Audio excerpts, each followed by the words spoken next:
काले कौवे से डरियो, अरे झूठ बोले कौवा काटे, काले कौवे से डरियो। ये गाना हम लोगों में से बहुत लोगों ने सुना है और बहुत एंजॉय भी किया है, लेकिन कितने लोग इस बात को मानते हैं? बहुत लोग तो इतना बेइंतहा, बेबाक, बेडर, सब कुछ झूठ बोलते हैं कि उनको कोई फ़र्क ही नहीं पड़ता कि इसका कॉन्सिक्वेंस क्या होने वाला है। तो चलिए आज हम लोग लायर्स के ऊपर बात करते हैं, जो लोगों को झूठ बोलना, जिनका पैशन है और जो सच बोल ही नहीं पाते हैं, जिनकी मजबूरी हो जाती है। अब झूठ बोलने वाले लोगों की भी कैटेगरी होती है। हाँ, मुझे कैटेगरी पे बात करना ना बहुत ज़्यादा पसंद है। मैं ना पहले भी अपने ग्रेजुएशन के टाइम पे जब भी मैं लिखती थी ना, तो मैं ना ऐसे कैटेगराइज करके पॉइंट वाइज लिखना बहुत ज़्यादा पसंद करती थी, और जो कि मेरे फ़ायदे में भी करता था, मुझे मार्क्स भी अच्छे मिलते थे।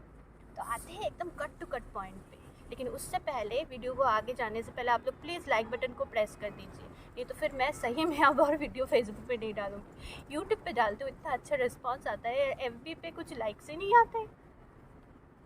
तो चलिए, जो लोग झूठ नहीं बोलते हैं, जो लोग सच बोलते हैं, सब एक एक लाइक कर दीजिएगा। और हाँ, अगर कोई झूठ भी बोलना पसंद है तो वो भी कमेंट सेक्शन में ज़रूर बताइएगा कि आपका पैशन है झूठ बोलना।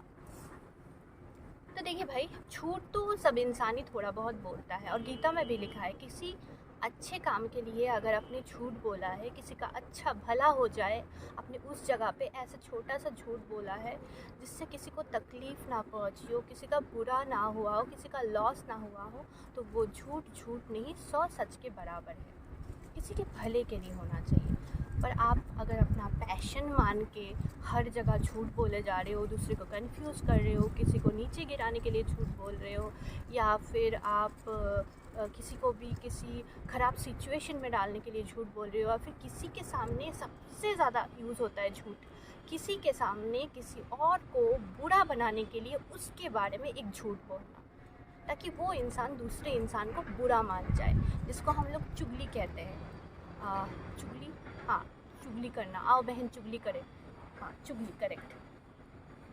और हमारे उधर ये फ्रेज़ बहुत ज़्यादा यूज़ होता है, देखो मैं तो आपको ये बात बोल रही हूँ, लेकिन हाँ मुझे ना ताला ताली बिल्कुल भी पसंद नहीं है, आप ये बात खबरदार किसी को मत बोलना, क्योंकि मुझे ताला ताली बिल्कुल पसंद नहीं है। तो ये जो बात आप हमें बता रहे हो, ये भी तो ताला हुआ, और जो हम सुन रहे हैं ये भी तो ताली हुआ। तो ताला ताली तो यहाँ पे हो ही गया, और किस बात का ताला ताली बाकी है? जब भी बोला कीजिए किसी के बारे में अच्छा ही बोला कीजिए, और अगर आपको किसी के बारे में बुरा मालूम भी हो तो वो बात मत बोलिए, बुरा मत ही बोलिए। क्या फ़र्क पड़ता है? कोई फ़र्क नहीं पड़ता, जो जैसा है वो ऐसा ही रहेगा, उसको वैसा ठहराने की ज़रूरत ही नहीं है। हमें हमेशा अच्छा बोलना चाहिए। हम कभी भी आगे जाने के लिए किसी को पीछे करके हम आगे नहीं जा सकते, हमें आगे जाने के लिए अपने आप को आगे करते ही रहना पड़ेगा। यही बात है। तो हाँ, चाहिए टॉपिक से डेविएट हो गई हूँ मैं फिर से, लेकिन आ जाती हूँ अपने मुद्दे पे। तो झूठ बोलने वाले कैटेगरी मैंने बता दी है, किस किस चीज़ के लिए लोग झूठ बोलते हैं। तो इन लोगों का क्या करें? देखिए, झूठ जो लोग ना कभी कभी बोलते हैं, बाई चांस में, साल में एक बार, कभी किसी मुश्किल में फंस के, उससे बचने के लिए, उससे किसी का बुरा ना हो, उनका इंटेंशन ख़राब ना हो, तो इस झूठ को ना हम ऐसे नॉर्मल इंसान में इनको हम, मतलब जो सभी करते हैं कभी ना कभी, छोटा मोटा ये चलता है। लेकिन जिन लोगों को आदत है कि हम कहीं पे, मेरे बहुत ही क्लोज़ इंसान हैं पता नहीं मेरा वीडियो देखेंगे कि नहीं देखेंगे, पर वो है ना, उनको है ना, किसी ने बोला कि आप कहाँ जा रहे हो, तो जैसे कि वो ना किसी के घर में कोई कहीं पे किसी एक जन के घर में खाना खाने जा रहे हैं, तो वो बोल देंगे मैं ना कैफ़े में जा रही हूँ, मैं ना शॉपिंग में जा रही हूँ, तो वो ना कुछ और दूसरा ही जवाब देंगे उनको, और वो मन ही मन ना बहुत एंजॉय करेंगे कि मैंने उस इंसान को ना झूठ बोला है, मैं एक्चुअली मैं कहाँ जा रही हूँ मैंने वो नहीं बोला है, और उसको समझ में नहीं आया है। तो उस चीज़ को ना उनको एक सेटिस्फेक्शन सा मिल जाता है, मैंने झूठ बोल के ना कितना बड़ा और जब उस दूसरे इंसान को ना समझ में नहीं आता, फिर धीरे धीरे कैसे होता है ना, ये लोग पकड़े जाते हैं, सबको पता हो जाता है ना ये इंसान तो बहुत ज़्यादा झूठ बोलता है। तो जब भी वो बोलते होंगे ना कोई भी बात, तो दूसरे इंसान को वो एक्टिंग ही करता है, वो अच्छा वो दिखाता है कि मुझे लग रहा है कि आप सच बोल रहे हो, पर मन ही मन ना वो लोग समझ ही जाते हैं कि ये इंसान तो झूठ बोल रहा है। पर उस झूठे इंसान को ना हमेशा से ये गलत फहमी रहता है ना कि दूसरा लोगों को समझ में नहीं आ रहा है कि हम झूठ बोल रहे हैं। तो ये बहुत ही सेंसिटिव टॉपिक है, मैं हंस के बात कर रही हूँ, पर ये एक तरीके का डिज़ीज़ होता है ना।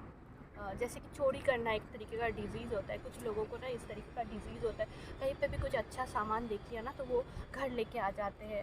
तो ये सब ना एक सिकनेस के कैटेगरी में आता है। तो हम लोगों को ना गुस्सा नहीं करना चाहिए ऐसे इंसान पर ना, मतलब आप उनको ना ऐसे तरस के रूप में देखिए। आपके घर में कोई बीमार हो तो आप उनको कैसे ट्रीट करेंगे, तो आप लोगों को वैसे ही ट्रीट करना चाहिए। और कभी भी उनके बातों पे आके कोई भी डिसीजन नहीं लेना चाहिए, एक बार ज़रूर वेरीफाई कर लेना चाहिए। जिनको एक बार झूठ बोलने का आदत होता है, 2 बार झूठ बोलने का आदत होता है, 3 बार झूठ बोलने का आदत होता है, तो वो सिर्फ झूठ बोलना नहीं होता, वो एक तरीके का डेंजरस बीमारी होता है। और जो बीमारी ना घर को धीरे धीरे ना मेंबर्स को, रिलेशंस को ख़राब करने में बहुत ज़्यादा उनका हाथ होता है। शायद वो इंटेंशनली करते होंगे या फिर अपनी बीमारी के कारण अनइंटेंशनली भी करते होंगे, लेकिन दूसरे लोग इससे बहुत ज़्यादा अफेक्टेड होते हैं। तो आप किसी की भी बात को विश्वास करने से पहले 2 बार उस बात को ज़रूर वेरीफाई करके आप कोई भी डिसीजन पे आए। क्योंकि जो इंसान ना 1 बार 2 बार झूठ बोल सकता है ना, तो उसका ये बीमारी से वो आक्रांत होने का बहुत ज़्यादा ये रहता है। तो you need to be very careful, क्योंकि ऐसे लोगों के वजह से ना रिलेशंस बहुत ज़्यादा ख़राब हो जाते हैं। और जो उन पे ट्रस्ट कर लेते हैं कभी कभी, पता नहीं, लेकिन फ़र्क तो पड़ता है, रिलेशंस ख़राब होने में बहुत ज़्यादा उनका हाथ रहता है। तो be careful, be safe, stay happy, stay healthy, और माइंड से बहुत ज़्यादा हेल्दी रहिए। Bye bye.